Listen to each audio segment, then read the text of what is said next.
I remember the first day Danny told me about the quiet room. Honestly, under normal circumstances, I would have never believed him. As it was, his story about this strange room was actually the second unbelievable thing to have happened that day, and considering the other one and the earnest, straight-faced insistence with which he told me, I was oddly willing to believe him. Earlier in the day, I had watched with stunned amazement as our French teacher, Miss Robert, returned our mock exam papers and stood for a long time, hovering over the desk that Danny and I shared. To say that Danny and Miss Robert did not get along would be a bit of an understatement, but on this day, Danny had his revenge.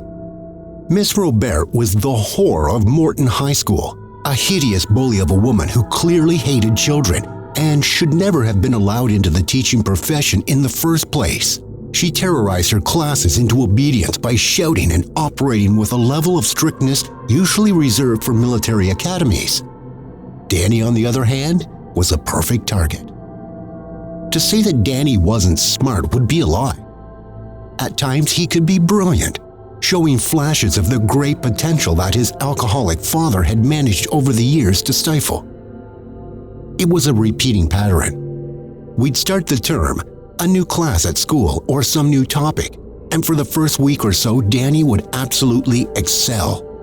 He'd take to the topic like a duck to water and stun both teachers and the other students like me with this natural talent and ability to grasp concepts almost immediately. Then, the decline would start. Over the next few weeks, Danny would fall behind.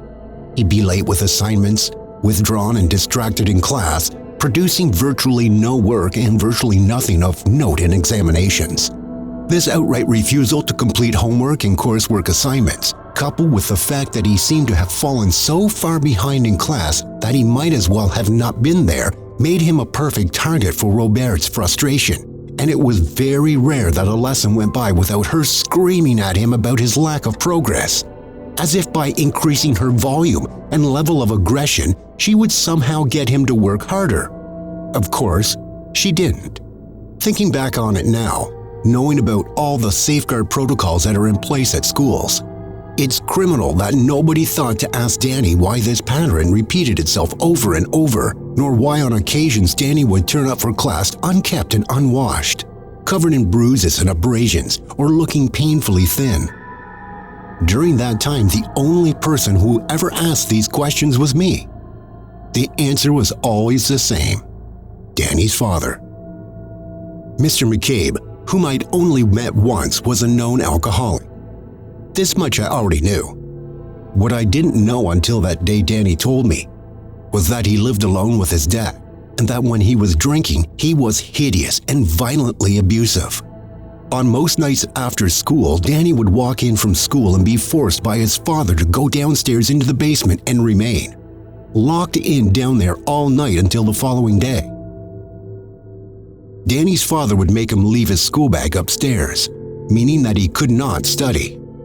When he did manage to take his books down with him, he was often left in the dark because the light to the room was controlled by a button upstairs. If his father flipped it, that would be the end of the light until the following morning.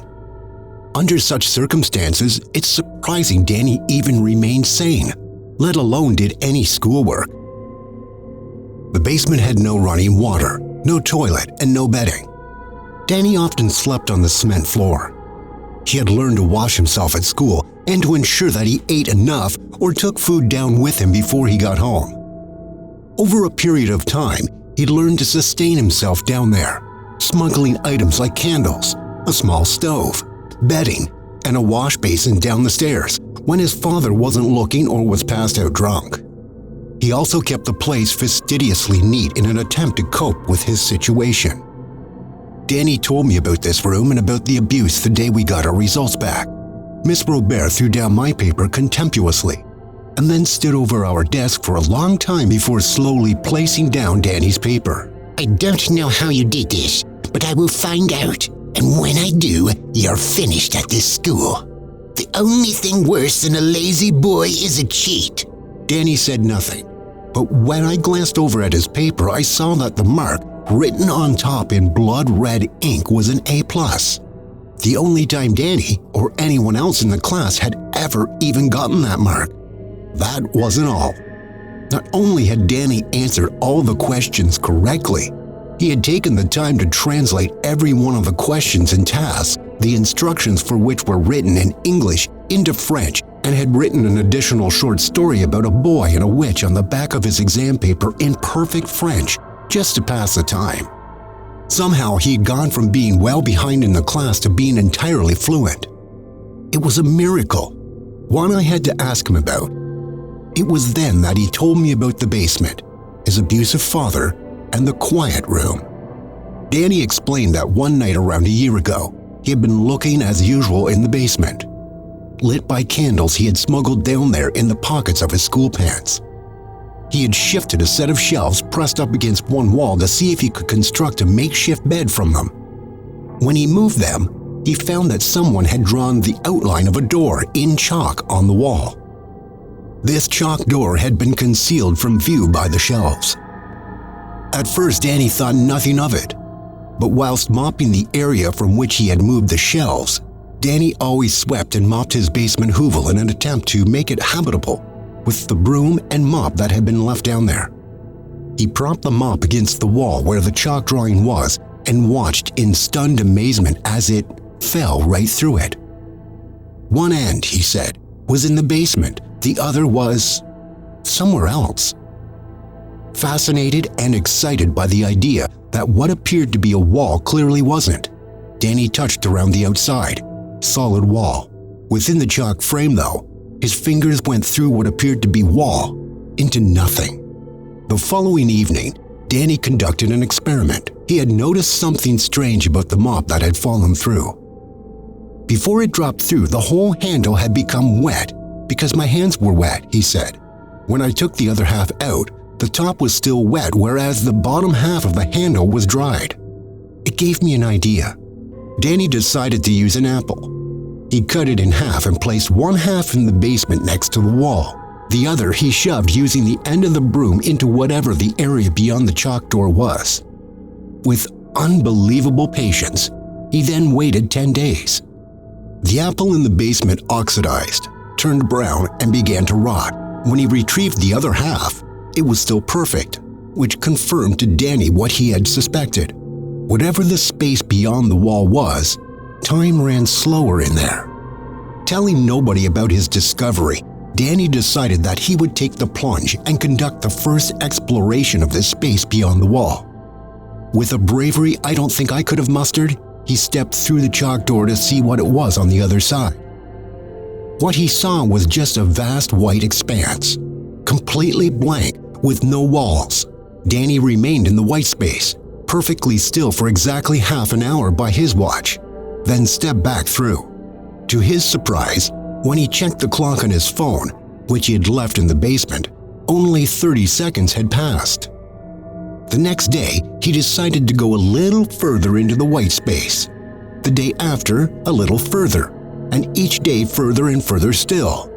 Each time, he made markings on the floor to show how many steps he had taken into this void, and timed how long he would stay. For every meter I went into the white space, time ran slower. The further from the door, the slower it got. It increased massively each time. A few meters out, I stayed for 4 hours. When I came back, only a minute had passed. One night I took my bedding, went in around 10 meters and slept there for the night. When I came back, again only about 3 minutes of our time had passed. I took to calling this place the Quiet Room, because it was deathly silent in there and in an odd way peaceful. In the basement, I would hear my dad screaming and storming about, or the TV on so loud it was oppressive. But in there, it was silent and still. Each night after my dad locked the door, I would wander in and take a break. The Quiet Room became my secret refuge, a safe place. I started slowly but surely smuggling things down to the basement and then through the chalk door to the Quiet Room. It was a great place to get some real rest and sleep. I didn't have to rush and could stay as long as I liked, knowing only minutes had passed on the other side. Having taken careful measures to work out the exact relationship between his distance from the door and the time that would pass on the other side, Danny worked out that for every full night of 8 or 9 hours passing in real time, he could spend almost a month in the quiet room. He would return every time he needed food or the toilet to find that only seconds or minutes had passed in our time, then take a few paces back into the white space. To his delight, he now had a safe, quiet place with as much time as he needed to retreat, to think and to work, away from his father and the rest of the world. Over the space of 3 months in our time, I spent nearly 3 years in the quiet room, he said, as if this was the most normal thing in the world. I didn't go in every day, but I decided to try using the time to learn some stuff. One day, I bunked off school, and when Dad went out, I spent the whole time moving French textbooks, exercises and dictionaries I'd nicked from school in the library and kept in our front porch, down into the quiet room. Then I spent the time learning it so that I knew it so well I could recite the exercises backwards. I didn't age at all whilst I was in there, but I did practice so much that I'm basically fluent now. I was stunned by the story and told him that he had to share his discovery with others, that this was a major scientific breakthrough and could change the way we understand time and space. The thing, this place, this portal in time was a discovery that belonged to everyone. It would make Danny famous. Danny, though, just shook his head. "We can't tell anyone," he said flatly.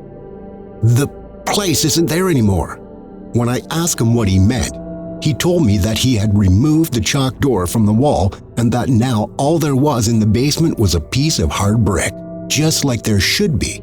The door was closed. When I asked why on earth would you do such a thing that in my view was outrageously selfish, he smiled and said, "I sealed him in there. Once I tied him down in there, I had to make sure he couldn't get back through. I wanted him," Danny whispered quietly, "to have plenty of time to think." How Danny got his father to follow him into the quiet room, I don't know. I've imagined various scenarios in which he drugged the older man, or waiting until he was passed out drunk, dragged him boldly down the stairs and into the quiet room before pinning or chaining him down hundreds of meters from the entrance. Danny said he'd done it, but refused to explain how. What was clear was that Danny's father had disappeared. According to Danny's official explanation, he just upped and left one day, without saying a word. Since Danny wasn't sorry to see him go and didn't report it, nobody bothered to look for him until months later. In real time, our time, Danny's father had been missing for almost 4 months by the time anyone asked. God knows how long he had spent in the other place by then. Pinned down with a large supply of food and water within arm's reach, but nothing, absolutely nothing more. How long he'd been left alone in the blank of nothingness, left to starve, I don't know. What I do know is that he will remain in there for a very, very long time, screaming into a room that you could no longer describe as quiet.